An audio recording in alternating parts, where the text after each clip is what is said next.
Hello everyone, I am Anthropomantic Fiend and I do horror-related things on the internet, but if you've watched things that I do before, you probably know that already. This was not planned whatsoever. I just felt like doing a stream right now, just because if people show up, I want to hang out. I'm actually going to just be catching up on some videos that I have yet to watch right now, and I'm going to chat with anybody who ends up showing up. So, yeah.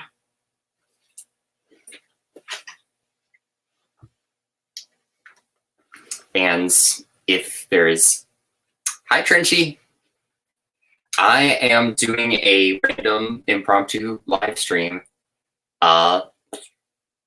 I'm just gonna watch some videos and hang out with people. If either of you want to jump on the stream, let me know and I will shoot you the link. But I'm just gonna catch up with some videos and chat with people, so yeah.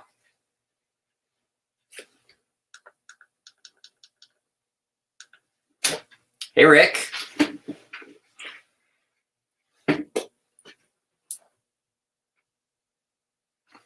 Oh, I will absolutely have you, Trenchy. Let me post the link. I will actually post the link in the little group chat on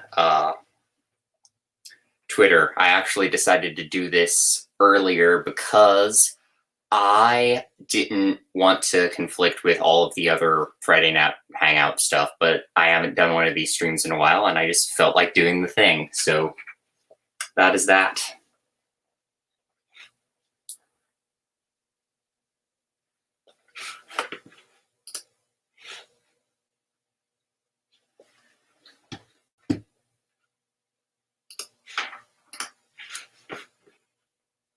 So if you've been watching anything or reading anything or listening to anything cool recently, let me know. I watched Gothica for the first time this morning, which was fun. It has Robert Downey Jr. in it, as well as the guy who plays Theoden in Lord of the Rings, which was a pleasant surprise.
Sorry, I'm just making you watch me struggle with technology right now.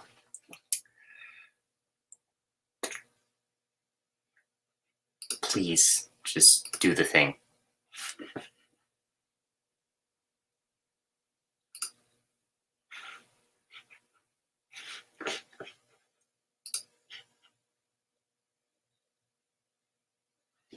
Hi, Zach. Nice to see you here. Glad to hear that you got your second vaccination. I'm getting mine in a couple days, beginning of this upcoming week, but glad to hear that you got your second one already. If anyone here has not listened to Fable Cry, by the way, they are very, very awesome. And they have been doing live streams on every Wednesday night for the past few weeks talking about their current album, Fool Me Once, which is very awesome. Hi, Trenchy. What's up? Hey. And hello, Maddie. Hey, Maddie. It's all right if you can't hang, but glad you dropped by. Thank you, Zach. So what's up? Not too much at the moment. My pleasure, Zach. Seriously, the fact that you still only have 1K subscribers on your channel is criminal. Oh, shit. Yeah, Fable Cry, really good band.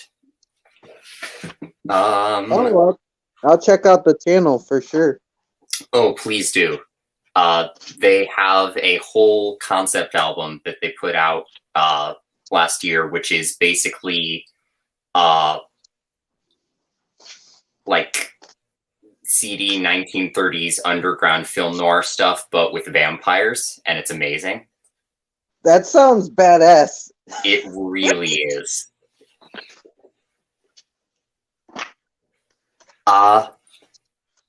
But yeah, I was actually there was a potential that I would be hanging out with one of my friends tonight, kind of in person, but still socially distanced. But that didn't pan out. But I just wanted to talk to some people. But yeah, that's why I'm doing this. Oh, that's cool, man. Yeah, I'm always down to talk. You know that. Oh yeah, yeah. Fable Cry is such a sneaky secret, but they don't need to be. Yeah, I'm glad you could come and hang out. Yeah, I'm really enjoying the streams you've been doing for Fool Me Once. Hey, Art. Art. Hey. What's up? Not a lot at the moment, but I'm just gonna throw on some videos that are in my notifications while I chat with you guys. I checked out this person I saw in one of your comments. I think it's like Trivia Feeder or whatever. Trivial Feeder. Yeah, she's like animated, and she does. I watched like a shitload of her reviews last night, and she's really good. Oh, she's fantastic. And she picks all of the best worst movies to talk about. She and a few other people did a commentary on Cool as Ice, the Vanilla Ice movie, Yes. and it's amazing. Oh, geez. I did see that. It was very fun commentary. Yeah.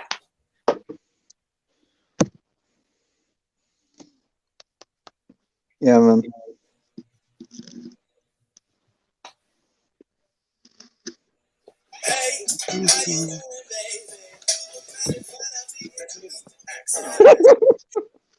Hey, Marty. I think the sexy fuckers is in reference to Trinchy and Art, not me. I don't know, man. I don't know. Oh, and hello, Josh, by the way. It's Thank you for clearly dropping by. directed Yes, there is in towards fact a Trish. Vanilla Ice movie. I know. Yeah. There's a Vanilla Ice movie, and he sneaks into a woman's bed and puts ice in her mouth while she's sleeping, and it's seen as romantic. So technically, it was the precursor to Twilight. You have Vanilla Ice putting ice in a woman's mouth, and then you got Edward watching one while she sleeps, and then they fall romantically in love with them. Yeah, I actually watched some of hello, Jay Donovan and Tristan, by the way. Thank you for dropping by. Both of those guys are awesome. Hello. Hey, what's up? Oh, Collector Man's here. What's up, man? Yeah. I did a really nice stream doing live commentary on Beetlejuice. Oh, and hello, Morbid Heart Designs. Yeah, just us talking, you know, random Vanilla Ice. Yeah, perfect time to jump in. His hair is good, Marty. You have nice hair, Marty. I am very proud of my hair, but weather is weird, Jacques. Everything is very on and off here in terms of I know you like doing the super chats, Jay Donovan, but I don't have nearly enough subscribers to do that yet. What? You could be getting money. Yeah.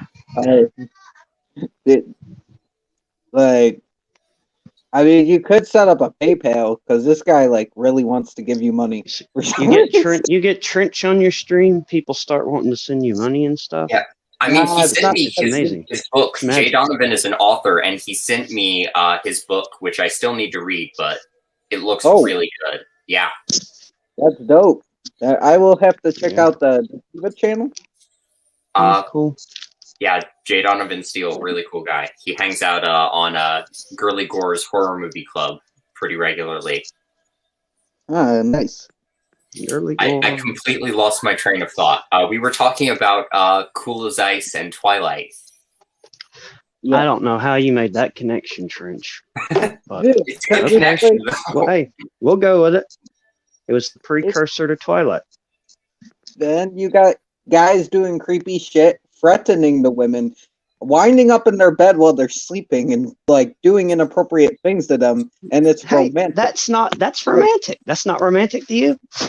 Like, You don't want to wake up and there's a creepy dude standing over your bed, and he's got like well-gelled hair. I mean, Edward's whatever, because at least he leaves before she wakes up and then tells her later while they're in the middle of the forest that he's been watching her sleep. So, you know, Vanilla Ice just climbs on her bed and like, let me take you out to the middle of the forest to let you know I've been watching you while you sleep. That sounds a lot better. I mean, so here's the thing. As a huge fan of all things vampire, I kind of avoided Twilight for a long time, but my sister is a fan, and I ended up watching a little bit with her a while back, and it's just been so trashed by everyone that I honestly didn't hate it, but I do not see what Bella sees in Edward at all. He just randomly shows up in her room and it's like, I've been watching you while you sleep. And it's just like, this is the love of your life. He was so fucking weird in school when she's having to sit next to him. You would never, I don't know. And here's the thing. Like, Dracula is practically a rapist, and he's way more suave than Edward ever was. Oh, yeah, he's like a count. He's Count Dracula.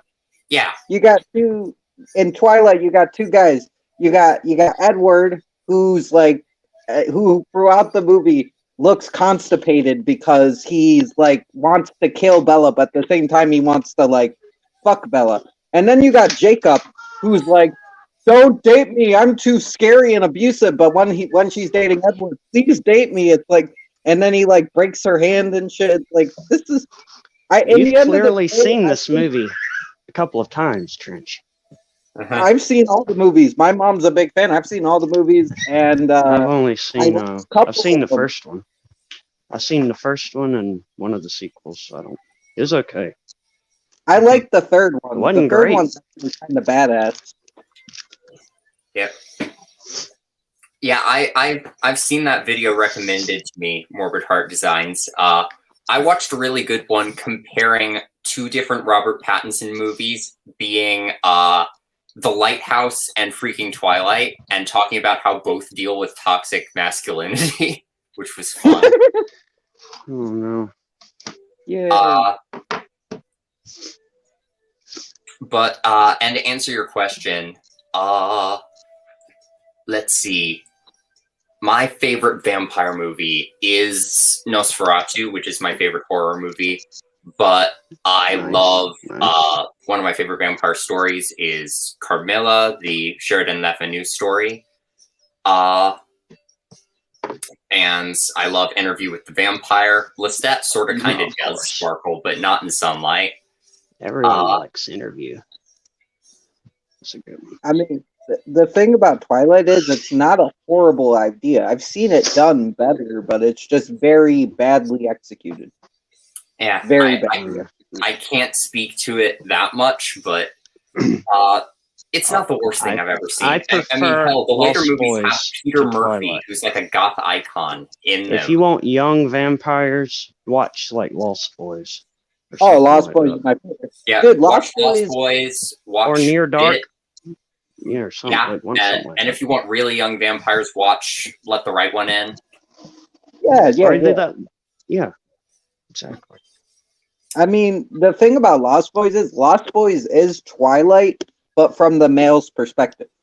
It's literally Twilight, but you describe Bella and fucking Edward, and then you fucking make it more cooler, make it more violent, and you take out the sparkle bullshit. You get Lost Boys. What? I mean, no, you can't take out the sparkle, okay? Yeah, the sparkle's got to stay. Right. First, the difference between Twilight and Lost Boys there is that the male-female relationship in Lost Boys is behind a male who becomes a vampire and a female who is already a vampire. So it's two vampires in a relationship by the end of the story. Hey, Easy Bake Oven. Hey, Easy Bake. Hey, James. Hey, Easy Hi, Bake. James. Hey, Nathan. So many good people in here. Oh, for sure. Yep. And yes, Zach, absurd is probably the best way to describe it without saying, leaning towards, this is objectively good or bad. It is just objectively absurd. Oh, for sure. I've never read the books. The books may be better. I don't know. I've heard such mixed things on the books. Gory B Movie, who I have a lot of respect for, actually read the books and loved them and went to an event and met Stephanie Meyer and everything. And I also know people who think Twilight is some of the shittiest writing in existence. So who knows? I have knowledge of the books. I haven't read the actual books, but I read The Short Life of Bree Tanner, and I really enjoyed The Short Life of Bree Tanner. I thought it was a very well done vampire story, which focused on the actual vampires, and so maybe that's why she needed to focus on more of from a vampire's perspective. I think because she wrote it very good. That little short story. Yeah. My sister has read all the Twilight books, and she also read Midnight Sun, which is basically Twilight from Edward's perspective. And she said it was weird because he's always thinking while being romantically attracted to Bella, also planning different ways he could kill her. Yes. Yeah. The dude's a serial killer. Yeah. He's a serial killer. And yes, James, I actually really like the aesthetic of Twilight, and it's just kind of a very kind of ethereal gothic thing. It's just storytelling leaves something to be desired. I really like True Blood and the Vampire Diaries, which are pretty much Twilight, but I feel done better, even though there's still some stupid stuff in that. But in Vampire Diaries, they make all the men abusive and all the chicks fall for the abusive men, which is kind of interesting. There's no guy in there that's not hasn't done horrible things. I mean, they grow and change, but they still do horrible things. It's right. Well, the thing is with Twilight, it's not that the problem is not that Edward is creepy. He's a vampire. He should kind of be morally gray. Yeah. But it's that they are romanticizing that and being this is the way things should be. Oh, yeah. Dude, they do that in the Vampire Diaries too. But they give the vampires an out because the vampires can turn off their emotions. And if they turn off their emotions, they're nothing about the Vampire Diaries. It's a TV show, right? Yeah. They can't feel if they have their emotions off, they feel nothing. So it's oh man, he had his emotions turned off. It's not his fault. Hey, stranger, I haven't. Use that shit in court. Lawyer's just gonna be he had his emotions turned off, Judge. You have to let him go. Who? Exactly. Who had their emotions turned off? Vampires and Vampire Diaries. Oh, dude, I didn't even get to the best part. There's a sociopathic wizard guy who has no emotions, but then he absorbs his twin brother and gets emotions from his twin brother, and then tries to make that as a case. So why he should That's be why able I to never watched the Vampire Diaries or the originals. Those fucking shows, they were trying to be edgy versions of Twilight. They're fun as fuck. They're so stupid, but they're fun. I enjoy the fuck out of them. They're so bad. Do you know what's stupid fun and kind of cool. True Blood. Now there was a fucking True vampire Blood. show. No, I that really one need was. to I watch liked True that. Blood. That was good. Yeah, it What was. I saw. I will warn you, Antro. It's fairly raunchy now. Like, you know, there's fucking plowing and blowing the whole time. Like, you know, there's. Yeah. I bet I can handle it. If there's vampires to sweeten the deal, I'll do it anyway. I think it's you'll enjoy it. It's like vampire porn. You should love it. Vampire. I like vampires. I don't know how I feel about the porn part, but I also did watch The Vampire Happening, which is basically just a straight up vampire sex comedy. So, Well, the thing about True Blood and the Vampire Diaries, I will say, is their characters are very well fleshed out. The lore is very good and very deep, so I think you'll like it for the characters. Antro, I'm probably going to bow out in a bit because I promised Ethel I'd jump onto hers. But I wanted to ask you one thing because I know you'd like it. You've probably heard of it already. I just want. Are you going to watch The Irregulars? say that again. Are you going to watch The Irregulars? Or have you ever heard of it? I'm not The sure I know Irregulars? what that is, Yeah, basically, Lovecraftian beasts turn up in London. Sherlock Holmes goes missing, and Watson and a bunch of kids who have abilities have to stop eldritch creatures destroying the city. Well, I'm definitely going to watch it now. Do you know where it's going to be available? Netflix. It is on Netflix. I think it might. I don't know. It's definitely on Netflix Ireland. I'll just check now. But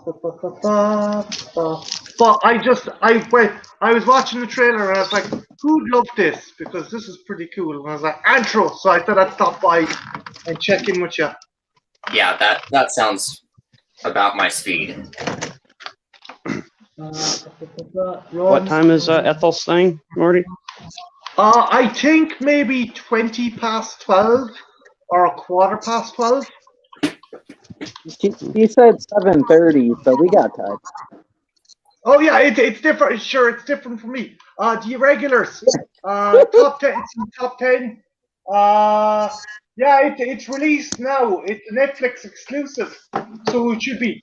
Crew of misfits investigate a series of supernatural crimes in Victorian London. For fuck's sake, the synopsis disappeared. You bastard. Oh, no. Fucking fuck. No, James. No one is watching. Shadow Associate, London. Crew of misfits investigate serious supernatural crimes in Victorian London for Dr. Watson, the shadowy associate Sherlock Holmes. So yeah.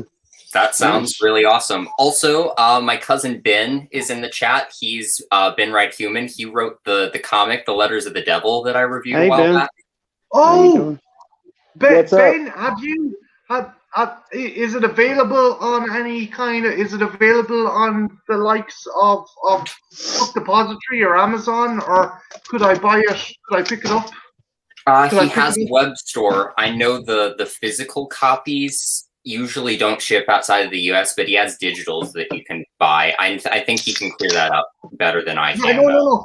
If I could drop in a link, and I'll definitely check it out, man, because I'm always interested to get into new comics. But yeah, no. How are you keeping yourself, man? I must go back and check out some of your videos because I'm just all over the gaff of late. I've been doing pretty well. I just finished off that box set of cheesy 80s horror that Art just vanished. Hope he comes Yeah, back. he'll be back. He does this. But what was I gonna say? Yeah. I just finished that set, which had a lot of like weird sequels in it, like Chud 2 and 976 Evil 2, but there was a lot of good stuff on there. And it forced me to watch the first movies in all of those series, so I ended up reviewing the first 3 Ghoulies movies, and I ended up loving the first 2. And I know you love Ghoulies 3, Trenchy. I don't love Ghoulies 3. The thing is, love it because it's so bad. I love it because it's a horrible movie, so I get it. I get why you don't like it. You don't like it for the reasons I love it, so I get it. It is horrible, but there is some entertainment value in that, like, literally the really over-the-top ridiculous principal of the school is the lead in the original Invasion of the Body Snatchers. I can't get over that. Kevin McCarthy, man. You got Kevin McCarthy, you got Matthew Lillard. Ooh, if you haven't seen Parasite yet, James, Parasite is amazing. I caught it in one of the second-run theaters before the pandemic started. It's brain-meltingly good. If it's the Parasite that you're thinking. James, are you still looking for someone to do a watch stream with Skull Island with you at some stage down the line? I'm down. Because, I definitely, I don't know if it'd be in April because I've my fucking plate full, but at some stage, if you wanted to do it, I'd do it further down the line. Like I know you were asking on Twitter, and so Trenchy, would you, if it was further down the line, would you watch Skull Island? Just let me know ahead of time so I can make arrangements, but I'm down. You're still up for watching Suicide Squad with myself and Brittany tomorrow night, right? Yeah, I got Suicide Squad Saturday. I'm done. I'm trying to Night Watch. Everybody's offering me stuff. Got Night Watches 10 on 10. Sorry, Jesus Christ, Andrew, I'm hijacking your fucking. I'm plugging everyone else. Please promote everything. No, we're not trying to. It's just I don't know. People have been offering me shit all like all week and shit, so it's hard to keep up with everybody. I'm like, I gotta go here. I gotta go here. And true, I have a proposal for you. Not this Sunday because I'm doing Resurrection. I'm doing the movies, the first 4 movies backwards for Alien Day. Every Sunday I'm doing an Alien movie reviewing an Alien movie up until then in a live stream and chat. But not this Sunday, but the Sunday following. Would you be about? Because I'm going to be doing Alien 3, and I want someone who is a connoisseur of kind of gothic kind of atmosphere and art, kind of style and stuff like that. Would you be interested? Have you seen Alien 3? I have not actually seen Alien 3, but I want to. So I would love to be on board for that. You said not this coming Sunday, but the following Sunday? It's this Sunday is Alien Resurrection. The next one is Alien 3, then Aliens, and then the day before Alien Day, I'm going to be reviewing Alien, and then on Alien Day I have a quiz, and I'll show you the first prize. Ooh, all right. You probably like Alien 3. It's different than the first 2. Yeah, it's got a different thing to it. Yeah, when Marty did the Gothic horror tag, he talked a lot about kind of the intersection of that with sci-fi horror with things like Alien 3 and Event Horizon, which I thought was cool. Ooh. Yeah. Hey, Jen, Christian. Basically, what happened was, this isn't the one that I'm going to be giving away. I have a duplicate. There was a scratch the size of a baby's hair on the cover, but I spent €30 on the book. So I went to Book Depository and said it didn't arrive in the condition I would like. I have 2 of them. But again, the scratch is only the size of the bit. But again, I spent 30 quid in the book. So I felt if you're spending that much, you shouldn't have the cover damaged. But I'm going to be giving the other one away. In the comments hadn't seen any of the aliens. Oh, Jen got my package. Did you open it? Did you open it? What do you think? I need to know. Yeah, Ampro, send what you send them? Like it sounds like it's something like creepy. Now that you're like, what did I'm not going to tell you unless Jen says that she and Christian have opened it already because it's a thing. Oh yeah. No, don't spoil anything for sure. Oh shit! What? Wait, BWH Comics, you haven't seen any of the Alien movies? I mean, we've all got our big gaps. There are things that it took me a long time to see, but I highly recommend, especially watching the first Alien, because it's At least the first one and the second one, even the third one.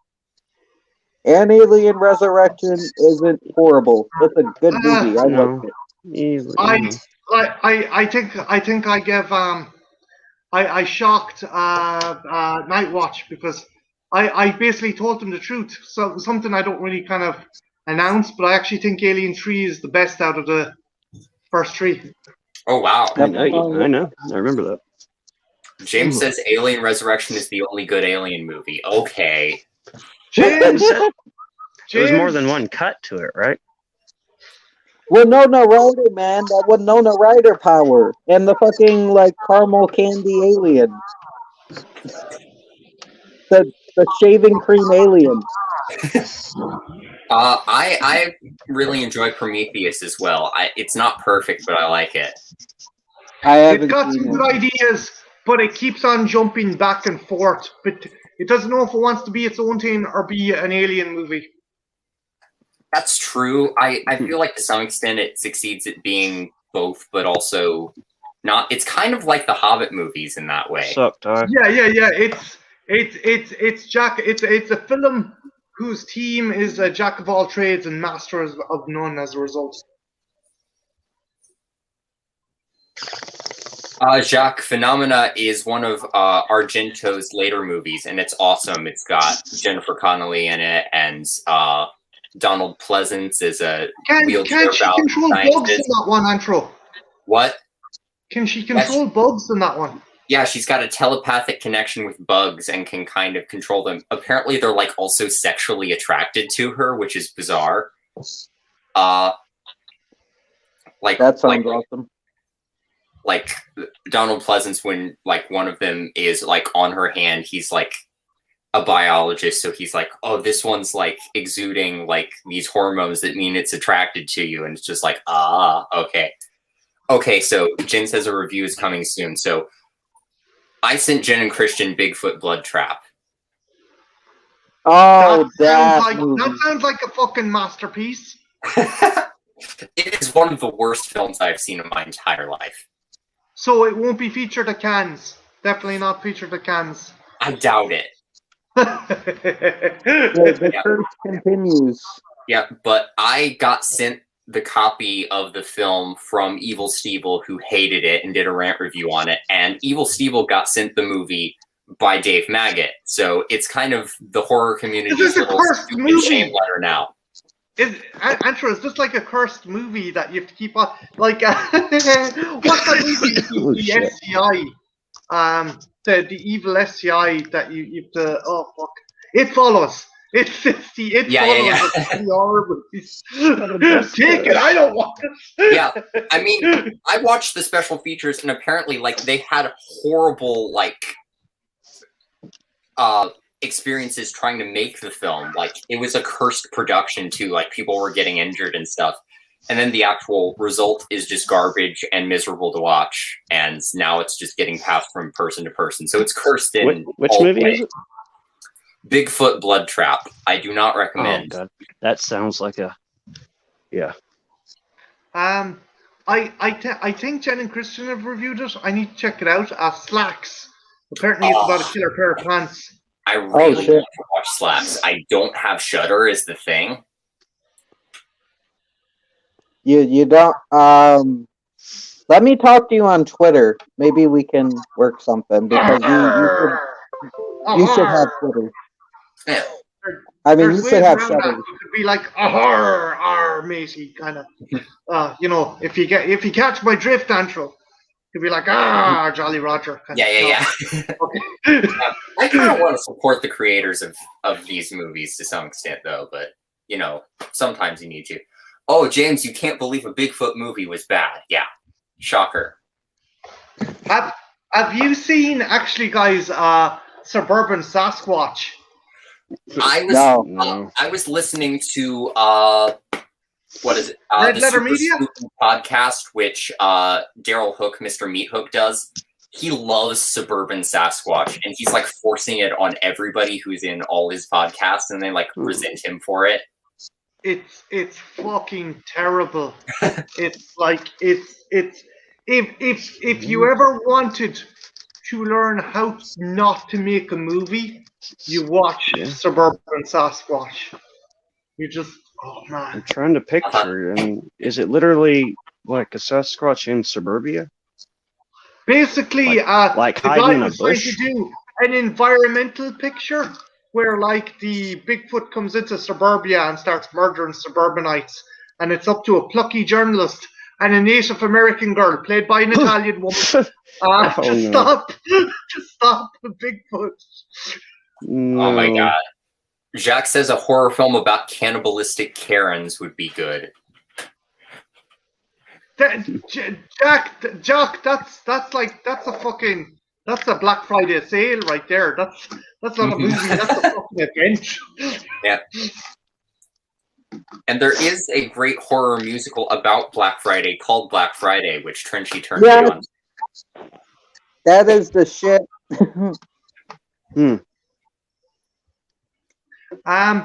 What was it gonna? Antro, are you on for a bit? Because before I bounce, do you want me to pimp tweet that you're live? Yeah, I'll be on for a little while. At least till 7:30 my time, so like 40 minutes from now, but probably a little later than that. Okay. Do you want me to pimp tweet that you're live, or? It would be greatly appreciated, actually. Sweet beans and flying machines. That's what I'll do. Yep. Yep. But before you go, Ben brings up Ghostwatch, asking if Shudder's on there. It's on Shudder. I know you did the Ghostwatch stream. Yeah. Back in October, right? Yeah. It's good. It's dated a bit, but I definitely think that in some regards it's a bit better than a lot of modern kind of found footage stuff.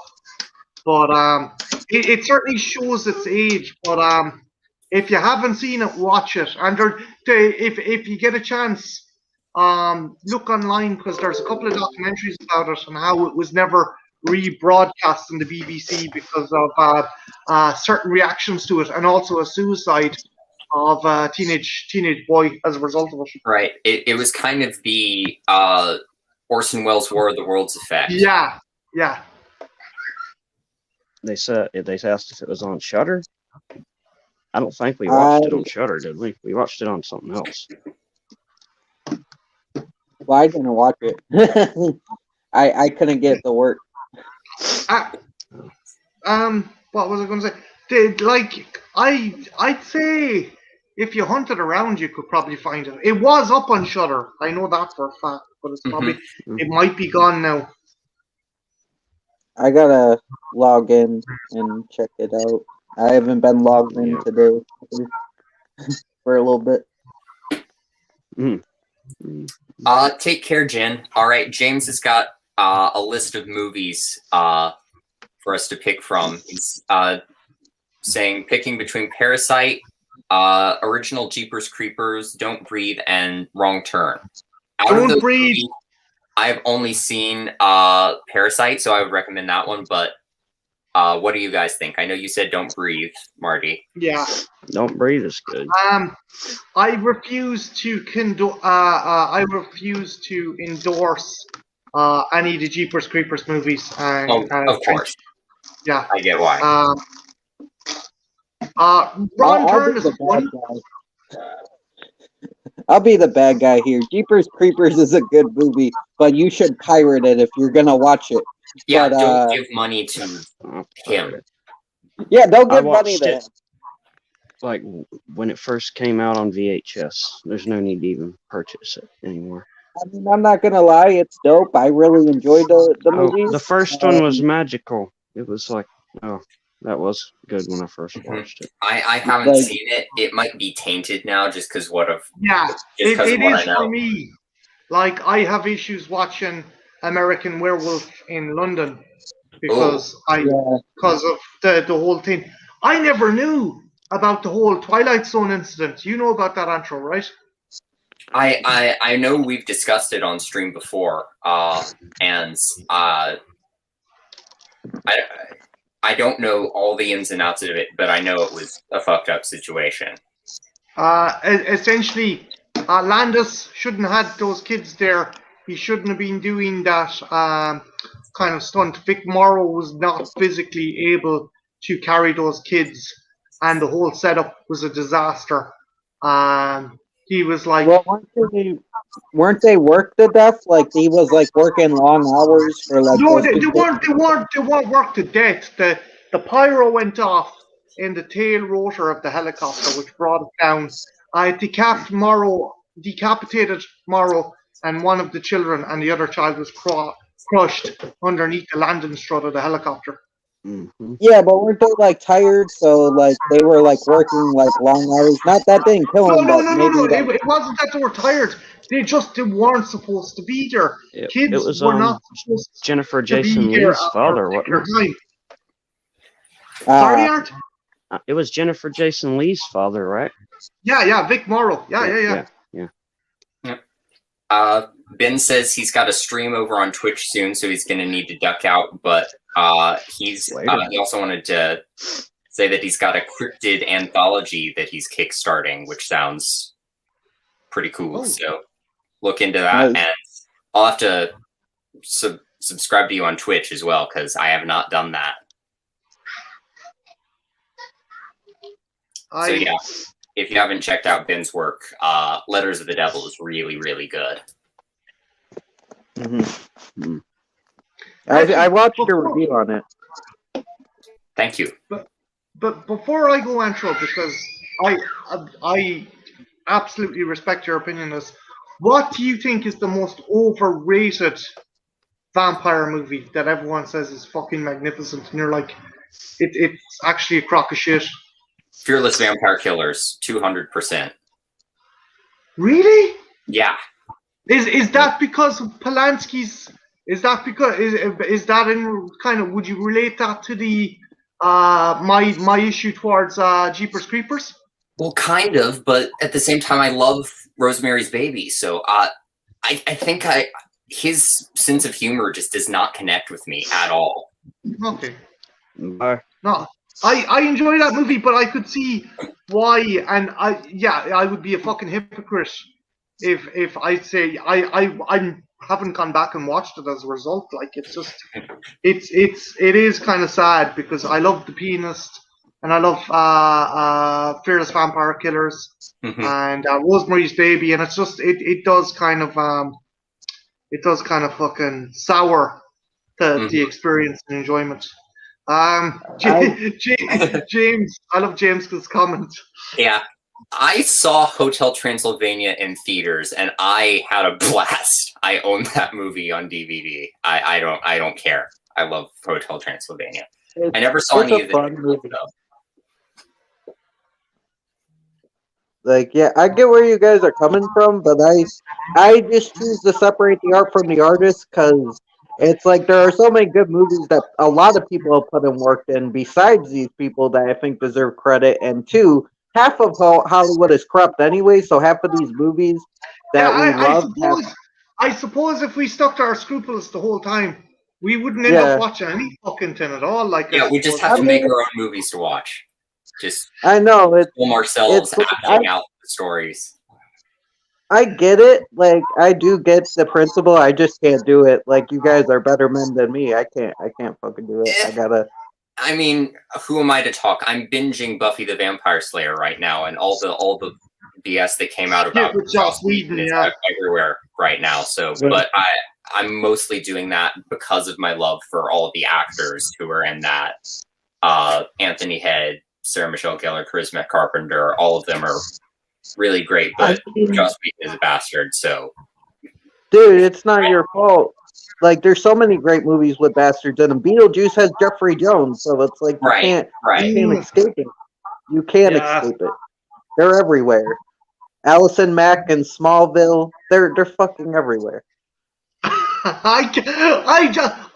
Okay, so I'm in a bit of a quandary because I was chatting to someone about this. And my friend, she's big into kind of psychology and stuff like that, and also what's the term she used? basically, if you see Mac talking to the head of Nexium, he has her around his little finger. Yes, no excuse. She's done some fucking fairly shady shit, but she is completely fucking brainwashed. So it's kind of sad in one regard because she's dependent on him. It's obvious he's playing on her vulnerabilities, and it's so weird if you go back and watch that interview. It's so weird that he preys on her vulnerabilities and he's building her up and he's making her a tool of his. Not that this is an excuse to participate in it, but it was obvious that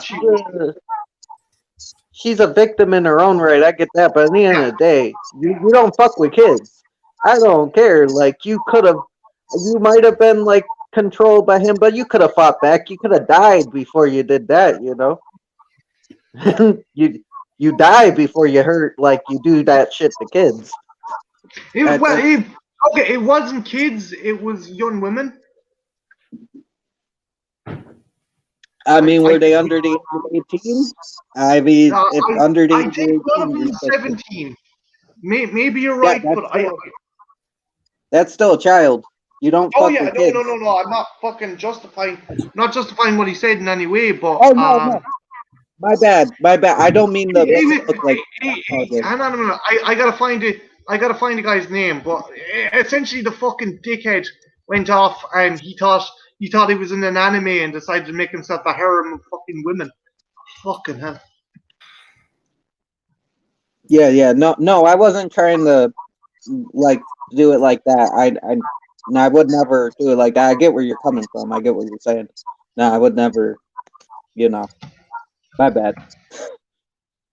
Keith Rainier. That's the guy's name. Keith Rainier. He is like, yeah, that's what happens when you watch too much anime, kids. I want a harem of women. Easy. Sorry. Oh, no. Piece of shit.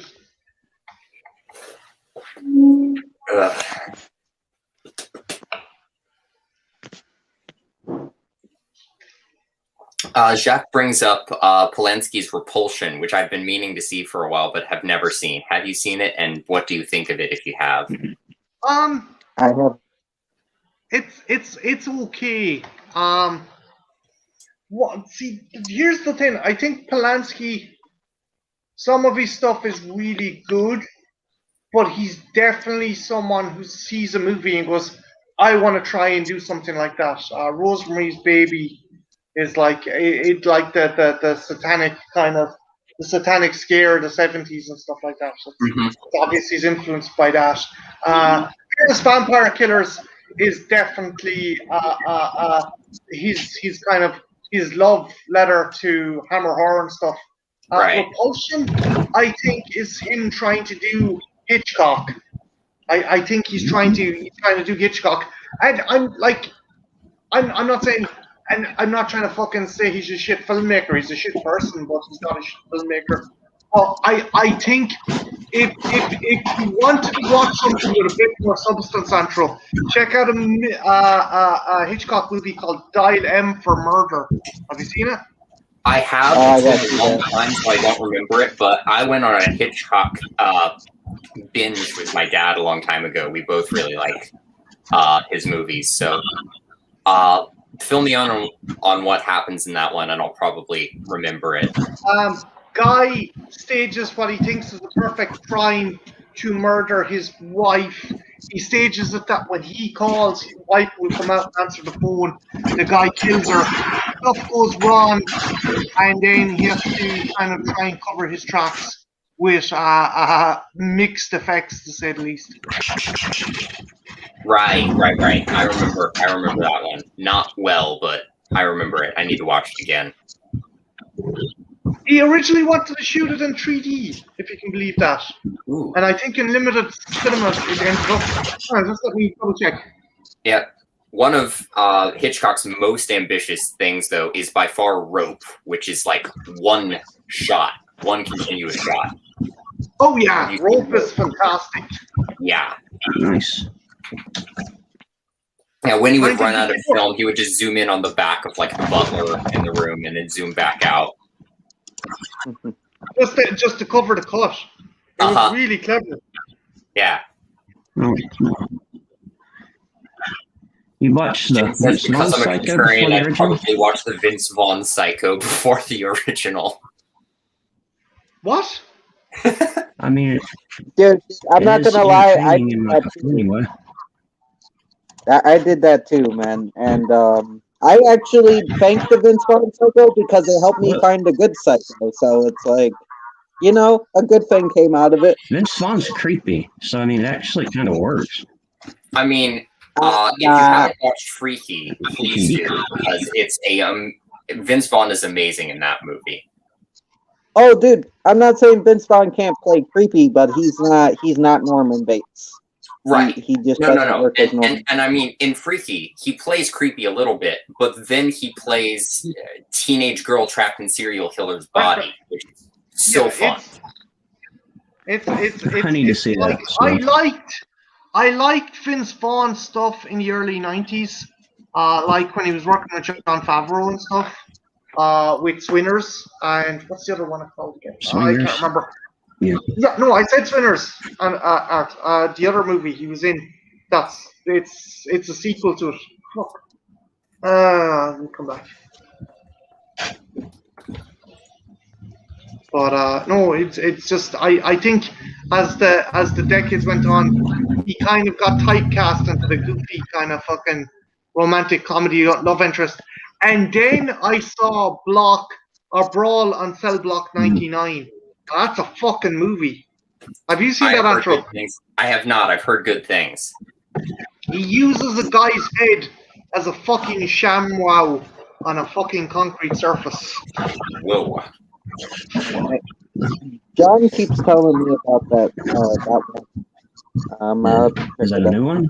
It's from the same director as Bone Tomahawk. So yeah, it's an awesome flick. That's another one I gotta see, Bone Tomahawk. Ooh, yeah, I've heard good things about Bone Tomahawk. I've heard it's brutal. It's a great movie.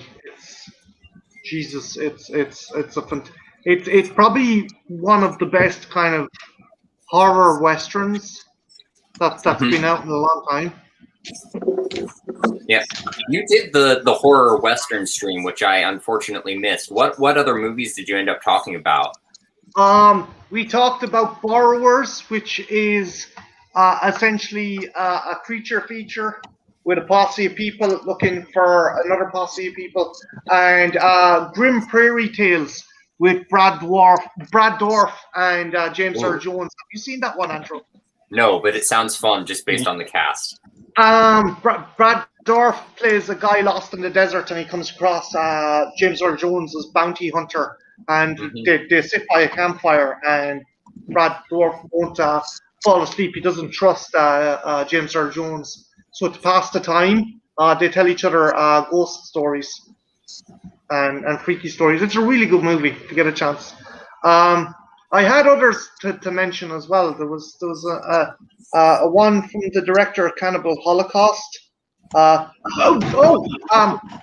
Tree from Hell, which is right. the original Tree from Hell from the 70s. Yeah. I don't know the Italian translation, but Tree from Hell. That's where Rob Zombie got the title. Yeah. Basically, a prostitute, a runaway slave, and a gambler run afoul of a bandito who's a cannibal, and he ends up eating. He ends up killing one of the other party, making the others eat him. Rapes the prostitute, and she dies as a result. So the gambler decides to go after him and kill him. Nice. There's also Blood Moon, which is a Western werewolf movie. It's okay, but it could have been better. But it's like Dusk Till Dawn in the Old West if it was a werewolf movie. Yep. Didn't the director of Near Dark say that she actually wanted to do like a revisionist Western, but people were like, no, we need you to make a horror movie. So she was like, fine, I'll do this, but with vampires. Oh yeah, yeah. It's definitely a horror western for sure. Yeah. You can see it in the movie.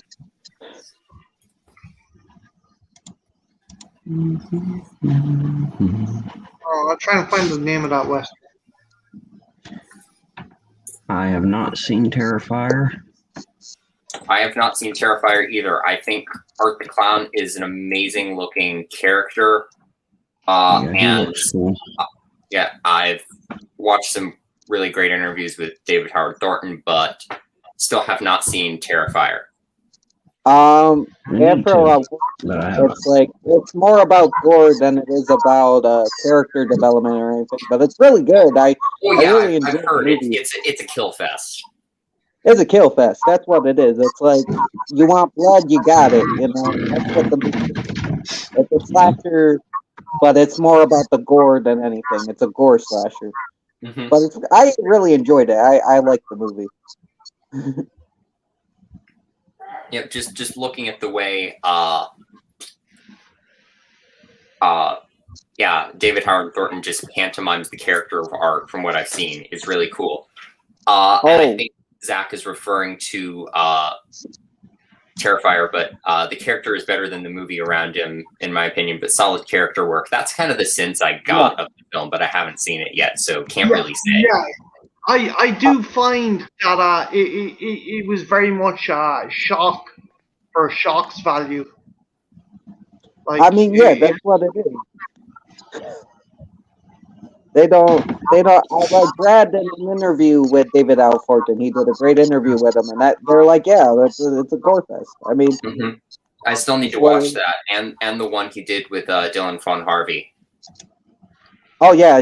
They're all good. I've seen all his interviews, and I really enjoyed what he's doing with them. I'm glad he's, you know. Yeah, good for him reaching out to people in the movie business. Yeah, for sure. And they it's a fun because it's like it's not like other interviews. It seems very casual. They always come John off Carpenter's very Vampires is fucking amazing. I forget about that one. I always forget about it, but that's real good. Yeah. It's fun. Oh, Yeah, look, I think there's you would another like one it. with Klaus Kinski. I need to the White Silence or fucking hell. I keep on. Yeah, Tristan, Collector Man, also brings up John Carpenter's Vampires, which I have not seen and I want to see. I've heard mixed things though. It's cool. It's kind of like a western. Movie. Real fun. Yeah, it's like a western in a way, and like there's vampire gangsters. It kind of reminds me of Near Dark, but it's people hunting vampires instead of it being vampires. It's kind of western. I can kind of get behind that.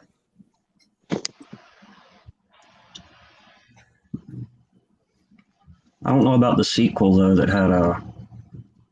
There's a sequel? Bon Jovi. Yeah, it has Bon Jovi. Yeah. Wait, what? Yeah, Bon I gotta Jovi see is this like. now. We shit you not, man. Seriously. Living on a Prayer. Wait, wait. There's a His sequel hair to was magnificent. Bon Jovi. Yes. Is Carpenter involved? Fuck no. It's direct. it's direct to DVD. Oh, so it's like the two sequels they did for Dusk Till Dawn. It's just like okay. Jesus Christ! Can you imagine that, man? Yeah. Speaking of Bon Jovi, Tristan, who is Collector Man, sent out a video of the ending of Living on a Prayer, but the woe is Beetlejuice as his head is getting shrunken at the end of the movie. It's amazing. Nice.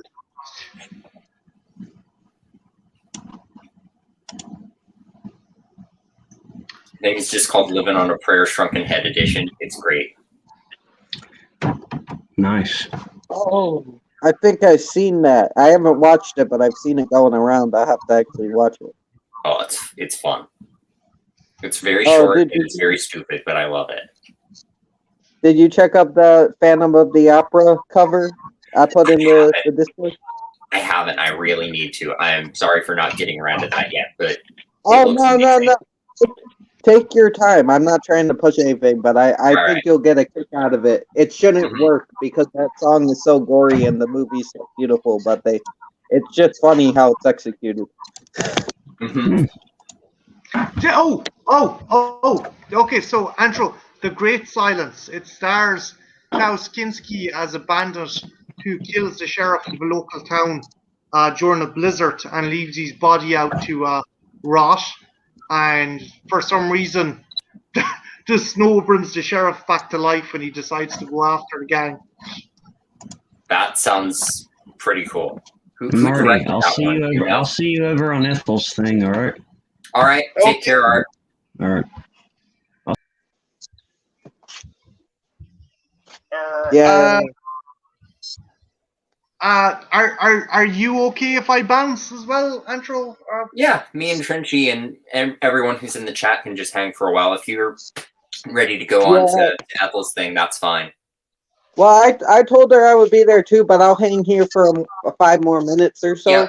Yeah. Tell her I'll Marty just I'll chat be with over people in the chat and watch videos if you guys need to head out at any point. Oh man, are you sure, dude? Oh yeah, I'm totally sure. I can work the crowd by myself for a little while. Oh, well, with that fucking hair, you'd want to be able to, Jesus Christ. Hell yeah, I mean, those locks alone are worth fucking tuning in. But no, it's been good chatting to you, dude, and let me know if you want to participate in the Alien Tree stream. If you ever do this again, let me know, because I definitely want to jump on again and hang out with you sometime. It's just, as you said, as you titled it, it's an impromptu. It's a bit of an impromptu stream, so I'm like, oh fuck, he's live. So, but next time, definitely, okay. Yeah, I'll see you later, dude. Yeah, Marty, could you tell her I'll be over in like 5 or 10 minutes? Okay, sweet beans. I'll tell her. See you later, guys. Yeah. Bye-bye. See you, Trenchy. Bye. Stay frosty. Yep. Remind me what you guys are watching tonight over on Ethel's channel again, just so we can promote it before you go. We're gonna be watching what seems to be a 70s slasher that I know called Drive-In Massacre. Ooh. And all the massacres.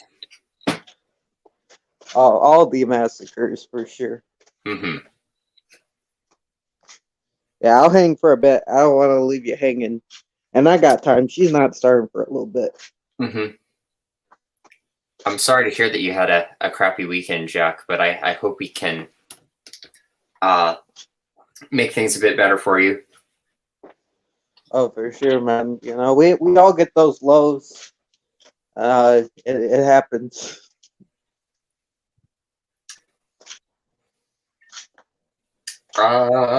So I have no idea what we're talking about anymore.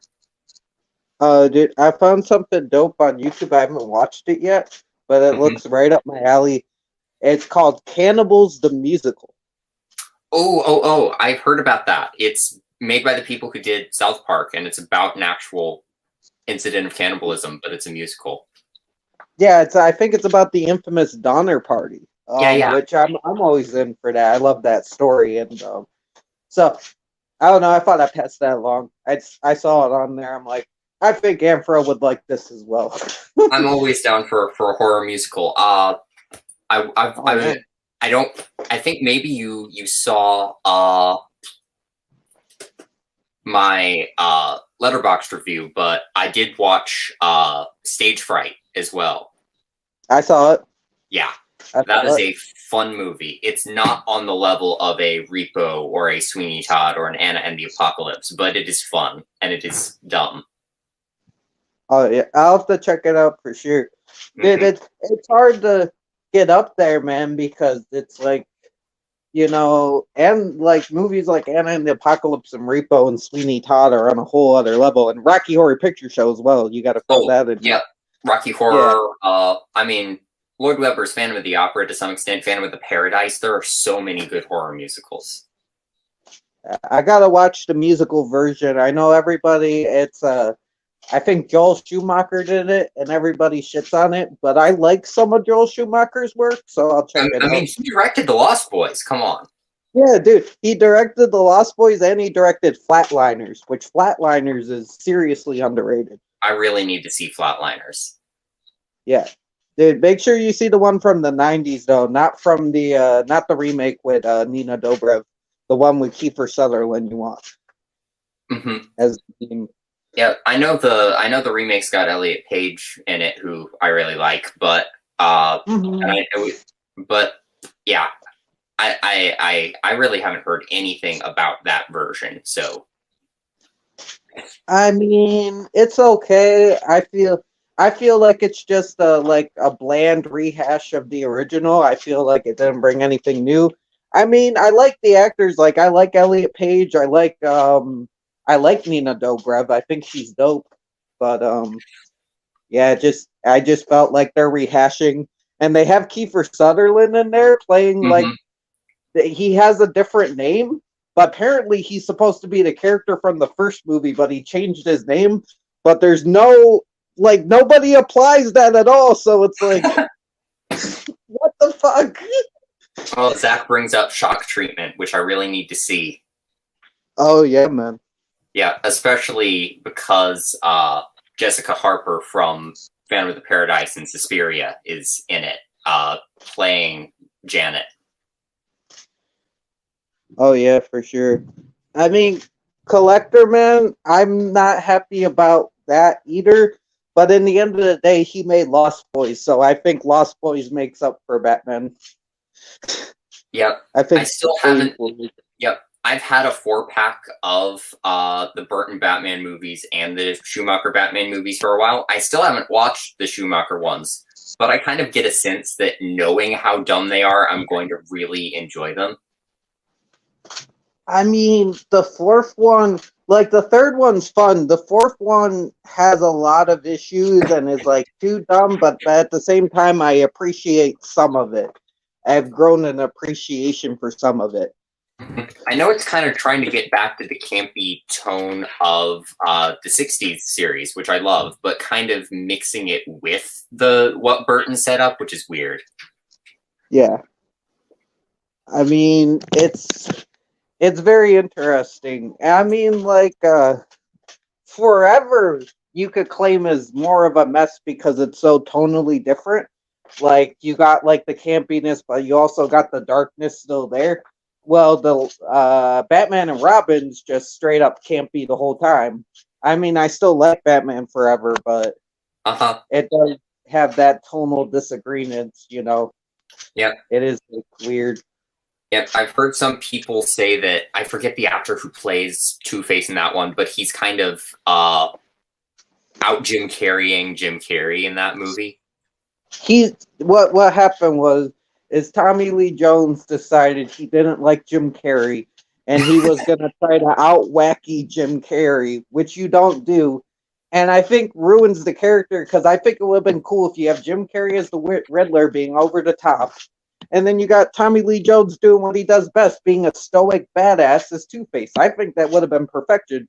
But no, fucking, he has to be like, oh, Jim Carrey, I can out-wacky you, which you can't. You don't do that. No one out-wackies Jim Carrey. He's Jim fucking Carrey. Sit the fuck down, Tommy. Right. You're out of place, bro. Yeah, and Zach is saying, no, they're awesome. Gotham never looked so cool. It takes Burton Gotham and turns it up to 11. That's an interesting take on it for sure. Yeah, I mean, it is cool looking Gotham. Yeah, not better than Burton's, but really fun. Oh yeah, they're fun movies. I mean, I don't really like Batman and Robin, but I have a new appreciation for it. Yeah, I've just watched clips from like Batman and Robin, and the fact that they have Arnold Schwarzenegger as Mr. Freeze trying to get his henchmen to sing the Snow Miser song from Year Without a Santa Claus delights me. Yes. Dude, that's like my favorite part of the movie because I love that fucking song. So that is a part that gets me. I still want to do a Heat Miser cover as like a companion piece to your thing at some point. Oh, dude, I wish we could like do it together, like next Christmas, like have a back and forth. That would be fun. That would be dope. I mean, when I was little, my family like bought me a Heat Miser wig at one point. It was like the flaming hair wig. I wish I still had that so I could wear it, but try putting this under that. We have a problem. Right. I mean, I guess I could gel my hair and try to get all of this to stick up, but that's also going to be a nightmare. Mm-hmm. I mean, you got the voice, man. You can actually sing. I just kind of yell at the camera, but you can actually sing. So, I mean, you've got the attitude down. it's about the performance. I bring the performance. You bring the actual talents. Oh. Dude, you can. That's why I asked to use your song, because you guys. Well, you and Collector Man's song, because dude, you killed that shit. He has a really amazing voice. I mean, you guys gotta check out his music videos. He did one like you're at a club and you're like singing to people with this little guy on the guitar. Yeah. It's like you own that shit, man. I mean, it was dope. Yeah. Those are my two friends from my old cover band, Scream Into This. We're kind of broken. We've kind of, I guess, broken up now. We still chat, but haven't been able to play live for forever. But yeah, they're like 12 and 14, but they're great musicians. And we were in a cover band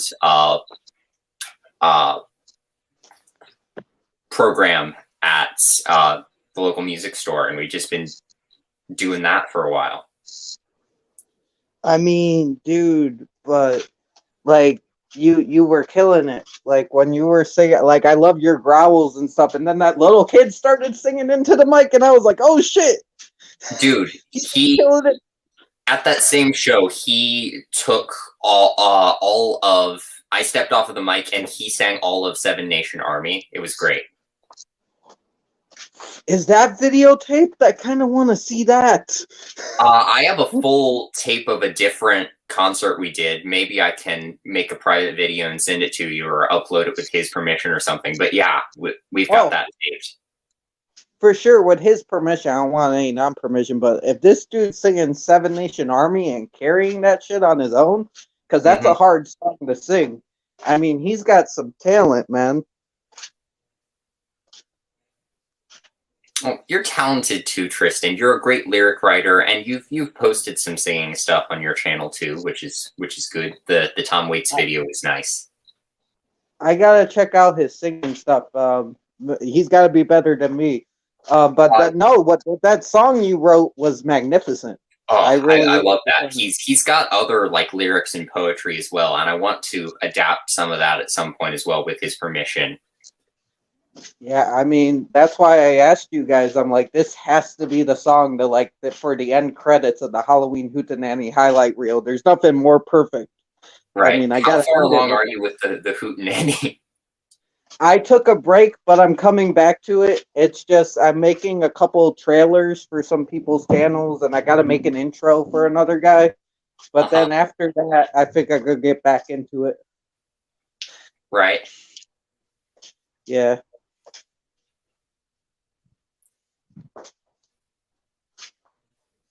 I mean, I gotta go now, but this was fun as always.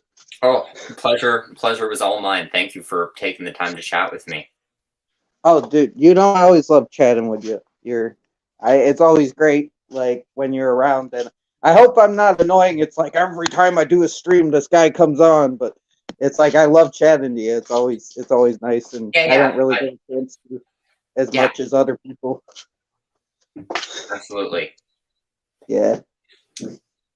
Well, so you're going to be doing the Drive-In Massacre stream on Ethel Cross's channel, which is 13 Originals. I will try to link that in the description or the chat right now, actually, before you go. But take care and enjoy that.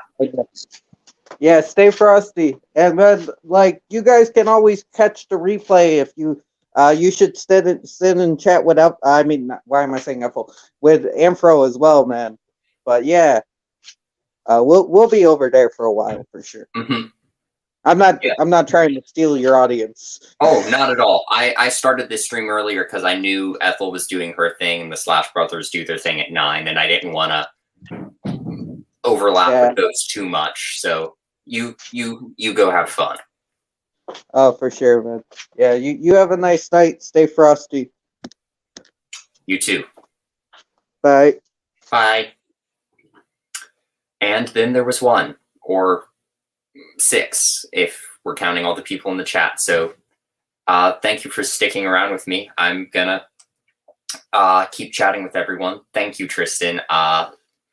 I'm working on a bunch of crazy projects right now, including a cover of Target Practice, Zach. I hope to have that done in the very near future.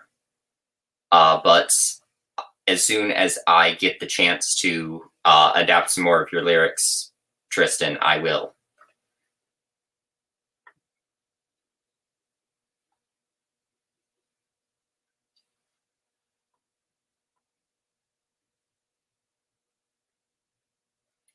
I'm glad you think so, Zach. I really hope you like it because yeah, I've just been working on it with my voice teacher for a while and been working on some original stuff too, but I really enjoyed Target Practice. It gets stuck in your head, and I sort of envisioned something slightly different I could do with it, so I really hope you like my interpretation whenever I get around to recording it. Thank you, Tristan. Oh, absolutely, James. Oh, Blackcoat's Daughter. So I believe that is an Osgood Perkins movie, and it stars. I'm very interested to hear what Joe thinks, especially since she wrote that one and performed it, of course. But yeah, Blackcoat's Daughter is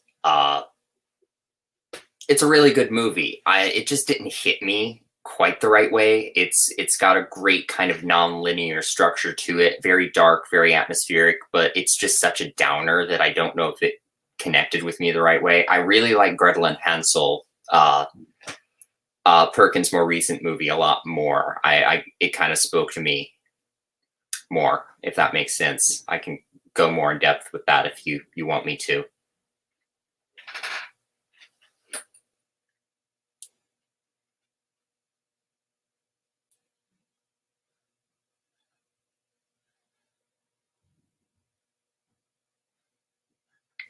Oh, but yeah, James, I'm glad you're here as well. It's been a while since we've chatted.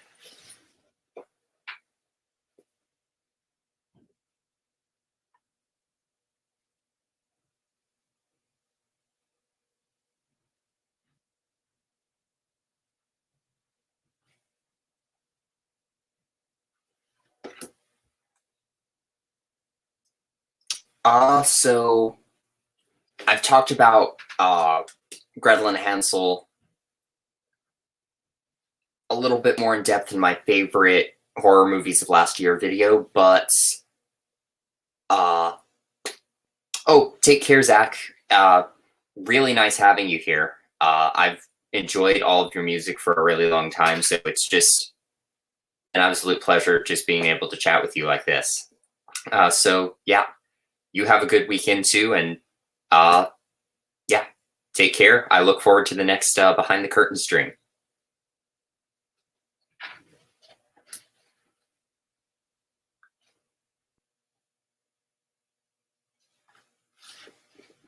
Bye.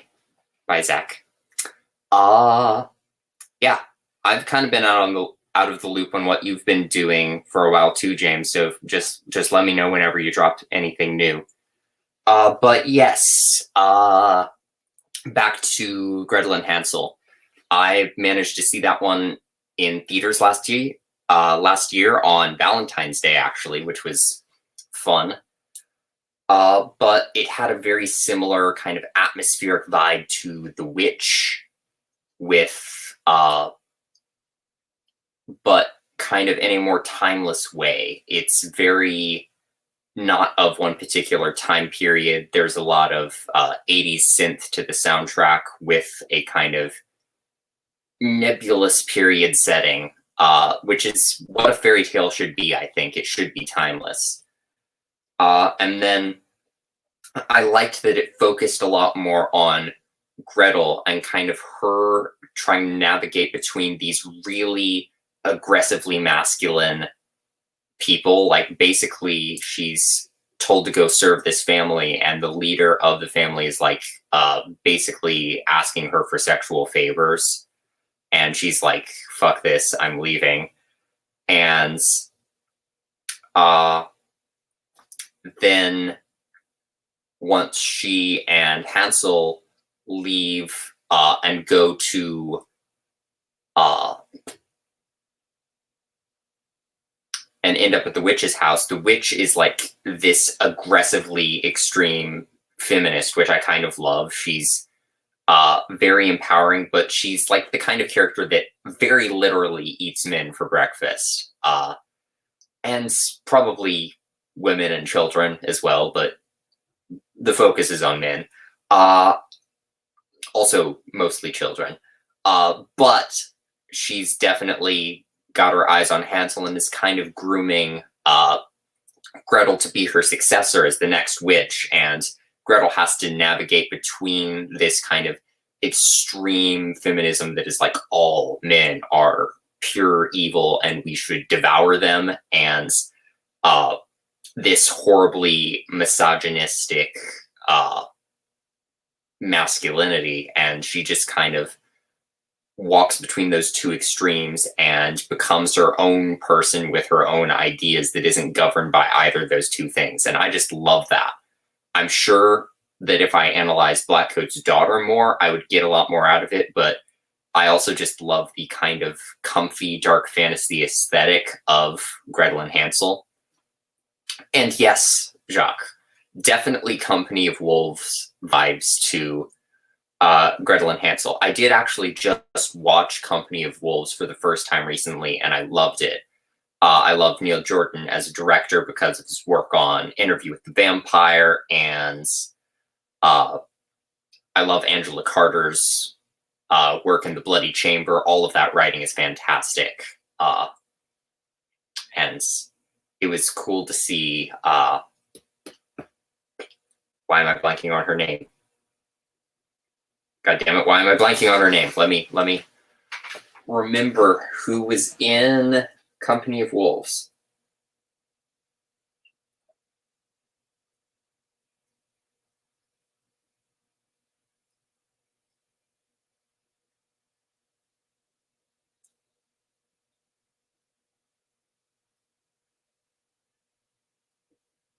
Angela Lansbury, who originated Mrs. Lovett and Sweeney Todd on stage. She's in,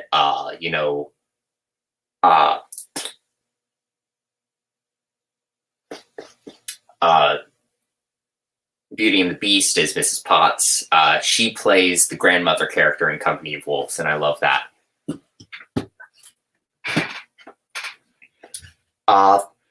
I can kind of get that, Collector Man. Maybe we're in the right mood. It's a very bleak movie, very much a period piece. Lots of Old English going on, and it's not a super like gut punchy movie. It kind of is in some ways, but like the ending isn't this big explosion. It's like this subtly dark but kind of uplifting thing. I can see why you don't love it. I really like The Witch, but I actually like Eggers' other movie, The Lighthouse, a little bit more. I think it's more ambiguous. There's a lot more going on. There's a lot more humor in it, which is balanced really well with all the insane darkness going on. And yes, James, it's not a well-viewed film by most people, which pisses me off. Everybody's like, it's too slow. It's not dark enough. It's too dark. It's why is Gretel's name first? And it's just like, it's perfect for what it needs to be for me. It's very atmospheric. It just kind of seeps into your mind. It lets you sit with all these different concepts. It's not a scary film, but it's very dark and very thoughtful and very atmospheric, and it's what I wanted out of that movie. And anybody who's like, why is Gretel's name first? Just, it's about Gretel more than Hansel. Oh, Jacques, I meant to answer your question about Arthur Machen. Sorry if I'm pronouncing it wrong, but I don't think I'm familiar with his work. If you can enlighten me, I'll actually look him up real quick to make sure I'm not forgetting something.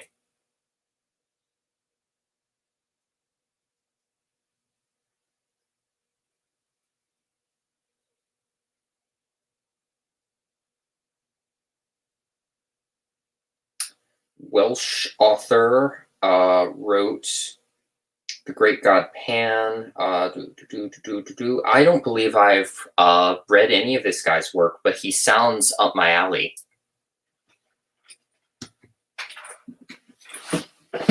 Welcome back, Morbid Hearts Designs. You've been lurking with the volume on low. I appreciate it. But yes, thank you. Yes, Angela Lansbury.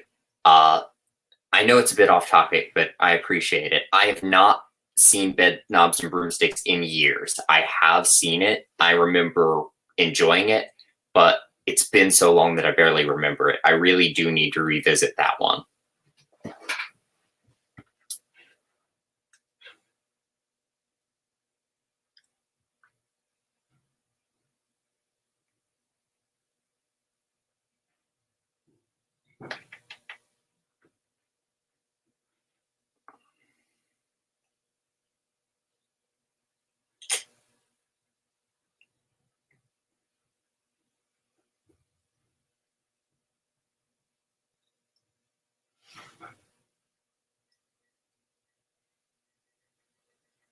Yeah, I saw The White People listed as one of his stories. What is that one about? I'm curious.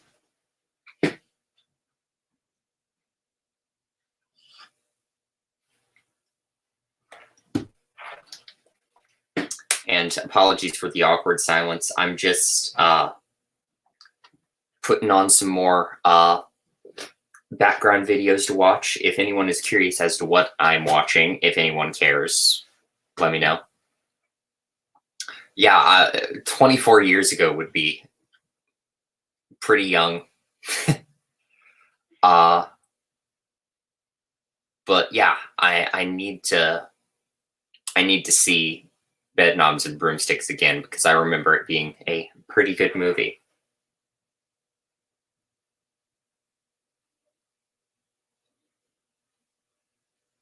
Alice in Wonderland meets Pan's Labyrinth. Sold. I'm 200% sold by that. Alice in Wonderland is one of my favorite stories of all time. Yeah. Yeah, you'd be negative something years old, James. But yes, I did a whole video on my Alice in Wonderland collection and my love of that story, actually. I know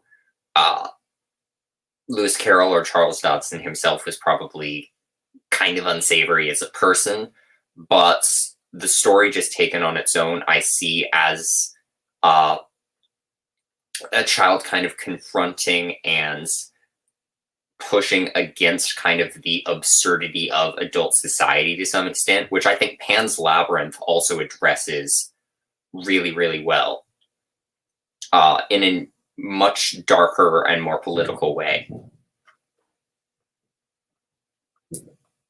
And I just rewatched Pan's Labyrinth the other day with Del Toro's commentary. And if you ever have the opportunity to watch a Guillermo del Toro movie with his commentary, please do so, because yes, he knows what he's talking about. Crimson Peak is actually my favorite of his movies, but Pan's Labyrinth is up there. In the sense of narrative structure. Currently, actually nothing. I still haven't gotten the video set up, but While we have been watching stuff, I watched the new video that came out for Dance by Cellar Darling. I know I recommended that song in one of my videos a while back. But Cellar Darling just recently actually put up a fully fledged video for it, which looked pretty epic. I watched a reaction video that Tori Reacts, who is one of my favorite reaction channels, did to Dance. Listened to some thrash metal called Hammer King that got recommended to me. A lot of metal stuff. A trailer for Opeth's next tour, another great band, and now I'm listening to Tetrarch, who I've never listened to. A lot of music videos in the background. If it's an in-depth review, I really want to get the most out of it, but I can have some music on in the background. And Tetrarch kind of have a 90s nu metal thing going on with like more modern punch that I really like.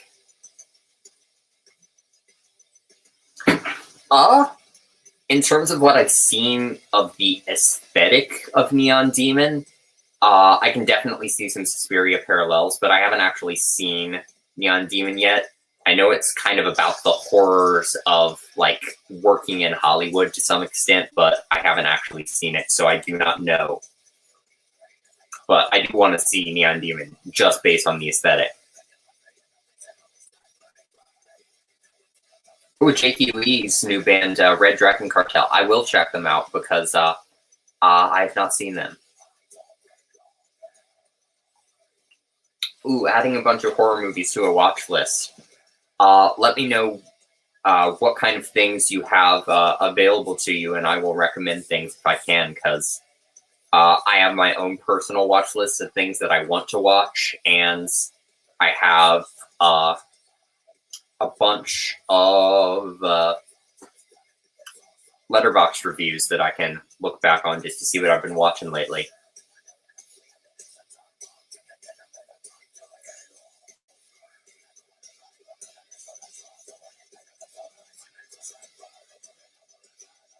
Sorry, I'm just getting into the music a little bit.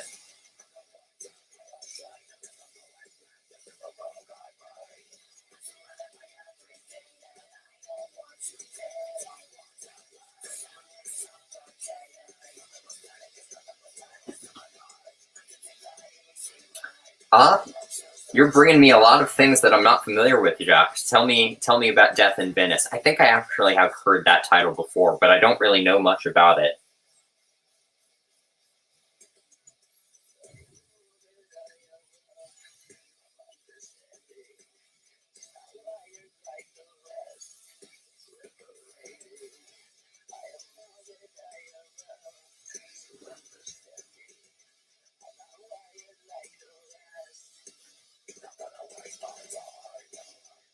I mean, I feel like controversial opinion, Ty, but I think Dio sings Ozzy better than Ozzy sings Ozzy. So, I mean, I love Ozzy's attitude, but I think Ronnie James Dio is just objectively a better singer. Take care, Tristan. I'm gonna be on for maybe about 10 more minutes, but not much longer than that. So, if that, but I'll hang with whoever else is here for a while. So, take care.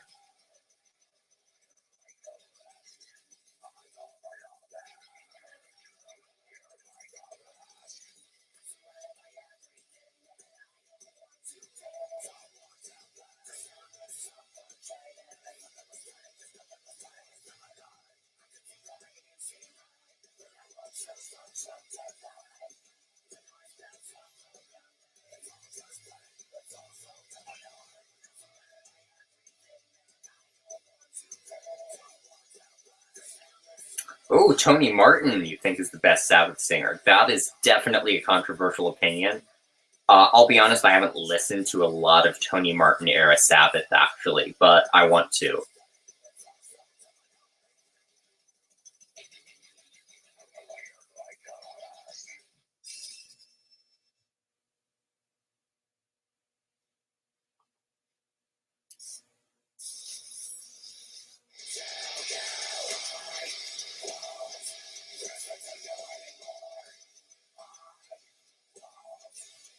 And again, sorry for the awkward silence, but I'm just commenting on some people's videos right now.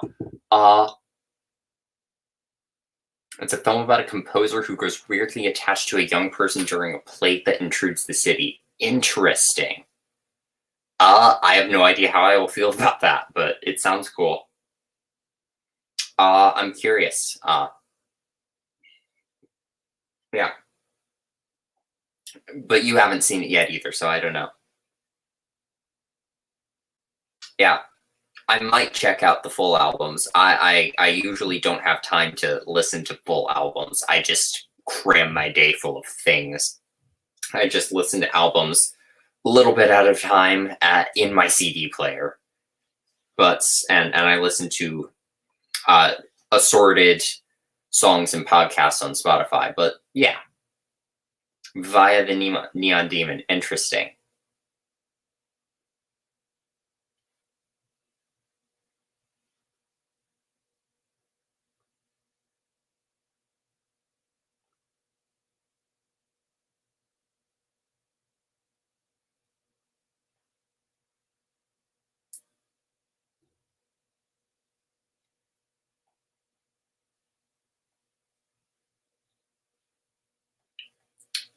So what am I going to watch next?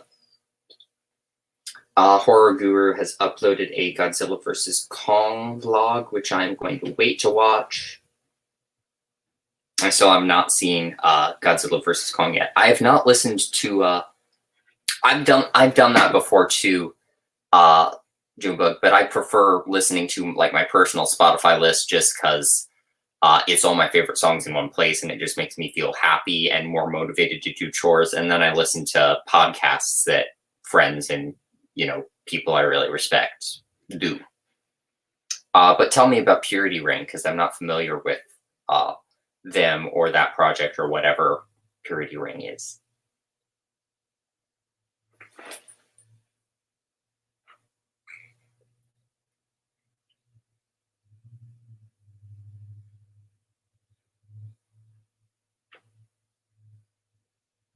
I'm going to listen to Elvan's cover of, that is a Nightwish song I have never heard. How is that a thing? Same, James. Podcasts help me do chores. I'm curious what podcast you listen to, by the way. I listen to Dead Meat quite a bit because I find it hard to keep track of their YouTube channel, but I love listening to James and Chelsea just talk movies while I'm washing dishes or doing laundry or what have you. I listen to Sinister Sisters, which is the podcast that Felicia from Girly Gore and her friend Lauren do, talking a lot of cryptids and real life paranormal stuff and true crime and all the real life spookiness.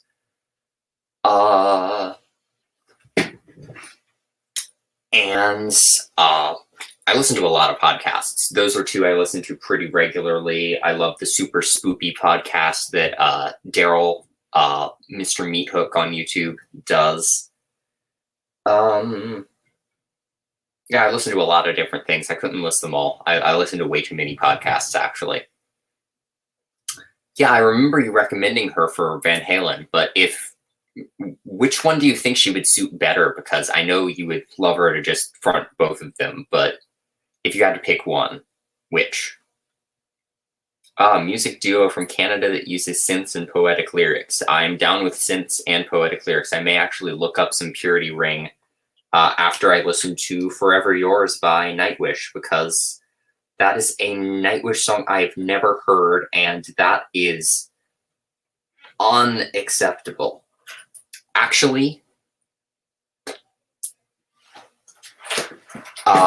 it is supper time, so I'm sorry to leave everybody hanging like this, but it is food time, so I'm going to end the stream here. Thank you to everybody who showed up. We had a really great, surprisingly awesome turnout for this whole thing.